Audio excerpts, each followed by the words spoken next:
रुपये कपात केले, पण ते पैसे तब्बल 5 वर्ष द्वारकादास मंत्री बँकेत नाही पाठवले.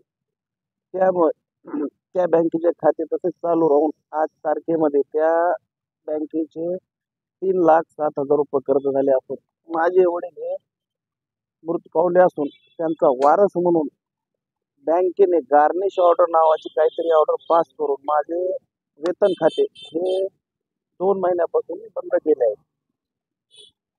त्या अन्यायाविरोधात मी दिनांक 10 तारखेपासून तर आजपर्यंत आमरण उपोषण चालू आहे.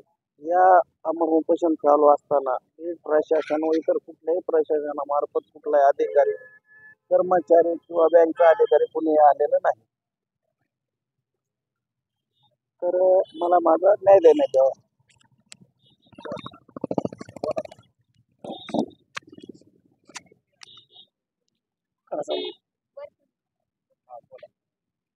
बीड जिल्ह्यामध्ये बीड शहरात नगर परिषद या ठिकाणी गेल्या 4 दिवसापासून 9/9/2024 पासून आज 13/9/2024 पर्यंत महादेव शामराव गायकवाड हे आमरण उपोषण करत आहेत.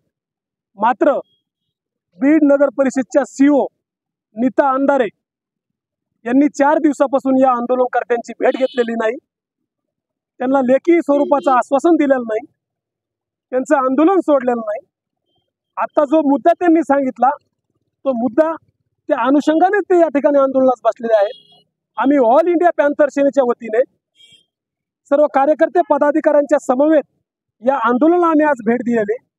बीड जिल्ह्याचे जिल्हाधिकारी पाठक साहेब, बीडचे SP असतील अविनाशजी बारगळ साहेब व बीडचे नगर परिषदच्या CEO असतील अंधारे मॅडम यांना माझी विनंती आहे, आंदोलन करता हा मरण्यापासून वाचून त्याला लेखी स्वरूपाचं लेखी देऊन त्याला न्याय देण्यात यावा. अन्यथा ऑल इंडिया पॅन्थर सेनेच्या वतीने व या आंदोलनकर्त्यांच्या कुटुंबाला सोबत घेऊन नीता अंधारे यांच्या तोंडाला काळं फासल्याशिवाय आम्ही सोडणार नाही, असा ऑल इंडिया पॅन्थर सेनेच्या वतीने इशारा देत आहोत.